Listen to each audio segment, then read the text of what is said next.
Hello and welcome back, guys. So today we are going to look at one of two global incidents that hit the Cold War in the 1960s. They are hugely transformative and they're both highly publicized and huge points of tension. We're going to start with the Berlin Wall. Now, I think this is arguably one of the most interesting things that we do in this entire course. Something which a lot of people know about, something which, you know, your parents might have even visited when it was still up. It's really interesting. So that's where we're going to start. The building of the Berlin Wall across Berlin to separate East and West. Right, one thing I want to get really clarified before we go any further is the difference between the Berlin Blockade and the Berlin Wall, because it's something which people mix up a lot of the time, and we need to really avoid that. So in 1948, we saw Stalin blockade Berlin. Now that's when he blocked off all the road entrances to Berlin, and the inhabitants of Berlin were left in the city, essentially stranded, left to starve to death because they had no access to food or fuel. If you remember, the West, so America and Great Britain, came upon a really clever plan, and they flew in the food and the fuel with the Berlin airlift, what we called Operation Vittles. Remember? Sounds like Skittles. That was 1948, and that was the Berlin Blockade. Now, that was caused because Stalin wanted the West to leave Berlin. And the Berlin Wall is essentially caused by the same reason. By 1960, the USSR, who's now run by Khrushchev, they still want the West to leave Berlin. But we have some slightly different things that have happened by this point.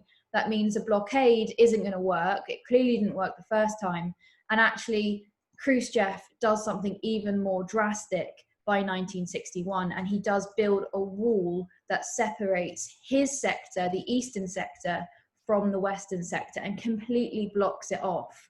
When you talk about the blockade, it's when Stalin blocked the road entrances into Western Berlin, so they weren't able to have any food or fuel brought in. When we talk about the Berlin Wall, it's when Khrushchev forcibly builds a wall through the city, 27 miles long, to block any Eastern citizens from going into West Berlin. Okay, two different things. So Berlin. Berlin's always been a point of tension in this Cold War. Right from the very beginning, 1945 in the Potsdam meeting, it was a point of, I guess, compromise, and it wasn't a perfect solution. So the division of Berlin, the division of Germany, was decided at Potsdam. And as we know, if I just move out the way, just to remind you, this is Germany and how Germany was divided at Potsdam. So we have the British sector, the American zone, the French zone, and the Russian zone. If you remember that the French zone was only allowed if it got taken out of the British and the American sector. So that's why it's over here in their area. So 3, then 4 parts. Now, if you also remember, Berlin was right inside the Russian zone. Now, not only is it in the Russian zone, but over to this side, all these countries here are also communist. So Berlin is really kind of central in this Eastern Bloc. They are absolutely under the sphere and the influence of communism. Now, that's a problem because the West are not content. They just can't allow the capital city to lie totally under the control of the USSR, which is why they come up with a different plan for Berlin. And if I move this way, we've got a little map here to remind you of how Berlin was separated. So even though it lies in the Soviet sector, we separated Berlin into 4 parts. So we have East Berlin, which is the Soviet sector, and that's on this side. So that side of Berlin. And we've got Western Berlin, which is on this side of Berlin, nearer to the western side, with the French, British, and American zones. Now, those zones quickly join up. As we know, they form Trizonia. And so we end up with the Soviet zone on the east of Berlin and the Western zone on the west of Berlin. And it's kind of divided through the middle, if we can see that line there. It is roughly down the middle, isn't it? Now, Western Berlin is very clearly vulnerable, as we can see with the ease of the Berlin blockade I just spoke about, how easily Stalin blockaded off the entrance to Western Berlin. Of course it's vulnerable, look at it, it's right in the middle of Soviet territory. It's probably the most vulnerable place that the West have interest in the entire world, to fall into communism. So it's really, really important, and it becomes a focus point. It becomes almost like a power symbol, you know, who controls Berlin really defines who is running this Cold War stage. If America had given in, then that would have been a massive sign of weakness. If they'd have left Berlin, a huge sign of weakness to the USSR, that they kind of had the upper hand here. And likewise, if Stalin or Khrushchev had allowed concessions, that would also have been a sign of weakness. Now, we know what happens next with Berlin for the West. At Potsdam, it was decided that Germany and Berlin would be kept weak in order to ensure that they didn't pose a threat again. Very similar to what happened at the end of World War I, where we made Germany pay reparations. Now, when we did the Potsdam Conference, we learned that East Berlin treat Germany really, really harshly, and the Soviet Union extract a lot of Germany's resources, factories, industry, and ship them over to Russia. Whereas the Western zones are slightly kinder to Germany, but they are still supposed to be keeping Germany weak.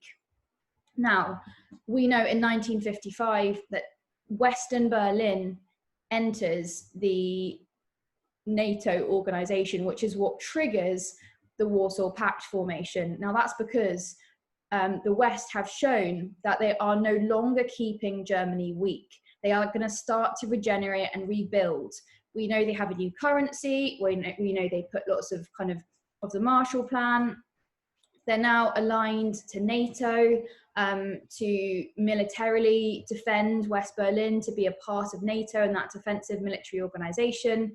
And so it's becoming a bit of an embarrassment for the Soviets, because everything is going forward in the West and nothing is really changing in the East. It's what we might call stagnating. Stagnating, it's not going anywhere. Stagnation, it's not going anywhere forward, okay? So because of this, it's becoming a bit of an embarrassment. And what was happening was that people that lived in East Berlin are starting to think, well, actually, I can get paid more, I can have a better life, and I can have better access to goods, to luxury goods. My children will have better futures if I just move a mile or so across the border. And what was happening was that lots and lots of people in East Berlin were starting to move into West Berlin because of the better opportunity of living there. And this was a big, big problem. Just as a quick example of how much better life had got in West Berlin, this is actually a postcard that is from the time period in the 50s. So it was a contemporary postcard produced in the 1950s with a photograph of West Berlin. So as you can see, it looks like a very thriving capitalist city, doesn't it? We've got industry, we've got cars, we've got people out and about wearing latest fashions. It all looks very vibrant. Now, obviously, it's a postcard, so therefore it's showing really positive sides to the city, but it definitely doesn't look bleak or where there's limited opportunities. Now, West Berlin also had access to a lot more what we might call luxury goods. Now, in your eyes, a can of Coke may not be a luxury item, but it's one of those things which is more than necessary. It's more than essential. You don't need Coke to live. You can live off water, can't you? So Coke, American branded chocolate bars like Mars bars, all of these items were really, really, really hard to come by on the eastern side of the wall, whereas they were very popular, you could afford them on the west. Now, you might think, well, it's not a reason to move house just so you can drink Coke and eat chocolate. But these are just two examples of a much broader group of goods and items that were just really difficult to come by. Think about your weekly shop or the shop that your parents do. And how many branded items that you end up buying. Now imagine if all of those items were gone and the only things you could get were very basic, quite bland food products, and there was still rationing and there was still shortage of supply sometimes. Clothes were very hard to come by, and you can start to picture what life was like in East Berlin. In addition, along the lines of the USSR and what the USSR was doing in their home country in Russia with collectivization and the land planning, they had also brought forced collectivization and the end of private trading to East Germany. Now, collectivization is where you forcibly combine land into one bigger unit that's owned by the state rather than individuals, and then you work smaller pieces. So it's a fairer system in terms of, you don't end up having one person who inherits the whole farm, who then uses peasants or poorly paid laborers to farm for him while he sits in his big house, and lives his best life with all his money. But it's not so fair when you think about people who might have worked quite hard for their whole life, who've kind of now got a medium-sized farm, who have that forcibly taken from them with no compensation or money. So they seize all land holdings of more than 250 acres in Germany, in the east of Germany, and they redistribute it in small packages of 12 to 17 acres to all these kind of incoming refugees who don't have anywhere to live. So all the people in Germany who have ended up moving into the empire somewhere, and now with the liberation of these countries have had to return, they're given these very small land holdings of 12 to 17 acres. The problem is they don't own these, and at any moment they can be kind of thrown off them. So they have limited ownership rights, and all of these kind of larger farms are driven out of business. You can argue whether that's right or wrong in terms of how you view equality and fairness, but I think the bottom line is that, you have a foreign person, a foreign country telling you what you need to do. And as an individual who might have lost out in that process, you're going to be really, really angry and resentful about that. Okay, so in terms of some key figures, by 1960, over 3 million East Germans had moved west. Okay, now Khrushchev termed this the brain drain because lots of the people leaving were highly intelligent, they were skilled, they were scientists, they were people who could have a really big impact on regenerating industry and business in whatever side they lived on. So it was a significant problem for East Germany and for Khrushchev because he was losing a lot of these people who would help to start regenerate society, academics and scientists, people like that, skilled workers.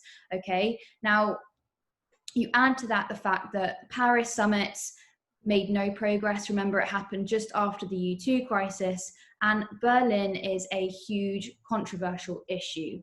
All of these people are leaving east into west. No progress has been made. Khrushchev is feeling threatened. He's feeling vulnerable. He's feeling like communism and East Germany look really silly on an international stage. And you can see why things are starting to happen in his head that might pull him towards doing something a bit more drastic, which is what we expect to happen very, very shortly. At the same time as all of this is happening in Berlin and in Khrushchev's mind, we have quite a significant moment for American politics. Eisenhower has finished his term as president, and we have the election of this man, President Kennedy. Now, he is the youngest American president ever elected, and he symbolized kind of a break with the past. He was young, he was charismatic, he promised to be really tough on communism, but he's a very optimistic leader. And with his election, come lots of hopes for the future and how things might be different in the way forward. Now, a couple of facts about him. He had served in the Navy in the Second World War. And while he was in office, we see some very, very key moments in American history. In terms of the Cold War, we have the Berlin Wall we're doing about right now. We also have the Cuban Missile Crisis we're going to look at later in the week. At the same time, he also has significant involvement in the Vietnam War. And we see some quite dramatic things happening in terms of the civil rights movement in America itself. So Kennedy's term in office, even though it was very short, because he does have a very sad, tragic ending to this term, he is assassinated. Lots and lots of very key things happen in this short amount of time, okay? So Khrushchev sees the election of this man. Now, to Khrushchev, Kennedy is inexperienced and he's very young. So in his mind, he thinks, well, here's somebody I can take advantage of. And maybe this is Khrushchev's moment to finally get the Americans to leave Berlin And that's definitely what Khrushchev thinks when he hears about the election of Kennedy in the American elections. 4 months into Kennedy's election and his time as president, we have the next meeting. I was about to say the second meeting, but it's not the second meeting, it's just the next meeting between the USA and the USSR. Now, the last time we had a meeting was the U2, after the U2 crisis in Paris, which, if you remember, Khrushchev storms out of when he meets Eisenhower. So this is kind of a really key meeting to try and repair some of those relations. Khrushchev knows of Kennedy's age and his inexperience, and he's definitely going to try and abuse that, manipulate, dominate the meeting. He tries to overpower Kennedy in the discussions, but in the end, very, very little is achieved. Kennedy remains very committed to keeping West Berlin capitalist, and he refuses to give up the Western sector to the Soviet government. When he leaves, he actually then increases spending on weapons after the summit meeting. So Khrushchev doesn't really get his way. After the meeting, Kennedy speaks to the New York Times, and he actually makes this statement, which I've put on the slide for you there because I think it's really interesting. He says, "It was the roughest thing in my life. He just beat the hell out of me. I've got a terrible problem if he thinks I'm inexperienced and have no guts. Until we remove these ideas, we won't get anywhere with him." You know, it shows just how much Khrushchev thought this was a moment to kind of manipulate, dominate, and get his way with this kind of young and inexperienced new leader. And it shows a very much dominating kind of attitude to the Cold War. You know, if I use force, will I get my way? So, as a result of Kennedy refusing to give in to Khrushchev's demands for America to leave Berlin, on the 13th of August, 1961, East German troops lined the border between East and West, and no East Berliners are allowed to pass. So this is after a time where you could feasibly cross the border. Suddenly, everyone is stopped. Barbed wire fences are put up, and trains can no longer cross the border. Lots of people lived on one side and worked on the other. So suddenly there are huge challenges and shocks for people when they suddenly can't get to work or they can't get home again. You also have lots of cases where families are split up. So grandparents might be on one side and, you know, a young family on the other. And suddenly you can't see each other, even though you're very, very close. There's some really poignant photographs of, you know, young mothers holding up their babies over the wall to show their parents who live on the other side of the wall what the child looks like. So 13th of August, we have the building of the barbed wire fences. Now these fences zigzag through the center of the city following the official border. And if you visit Berlin today, they have actually built into the ground a pathway of special stones which mark where that wall was, or where at this point the barbed wire fences are. So that's really interesting. You can actually trace where the Berlin Wall went through the city. Sometimes where these fences went, it even cut cemeteries in two. So you can see, you know, they just literally kind of built this fence where the border was. So at the moment, we just have a barbed wire fence that looked like this with soldiers patrolling. Over the next 7 days, these soldiers start to build a concrete wall in between these barbed wire fences, and Soviet tanks are stationed a few miles outside the city, ready to intervene if there were problems. So they're ready with Soviet military to back this up in case there are any issues. Now, in reality, there are actually relatively few. The city is very quiet, and there are no resistance or protest. Kind of everybody just kind of watches this happen, watches it unfold almost in shock. It split families up, as I said earlier, and it becomes illegal to cross the border to even visit relatives. This wall is about to divide the city for 30 years. Even though he does make this decision, Khrushchev had been really keen to avoid building the wall. He didn't want communism to seem like a prison. You know, we have to block people in. by August of 1961, he had changed his mind. There were too many people crossing out of East Berlin. He needed to keep lots of these academics and skilled workers inside of the Soviet sector. It had become too much of an embarrassment. People just didn't want to live there, and he needed to stop this happening because he was worried about the position of communism on an international stage in an international opinion. The reason he gives to justify this is that he wanted to stop spies entering Soviet territory from West Berlin. However, anyone looking on outside of the Eastern Bloc seems quite clear about the fact that it is to keep people in, and it prevented people seeing what it was like in West Berlin and making those comparisons.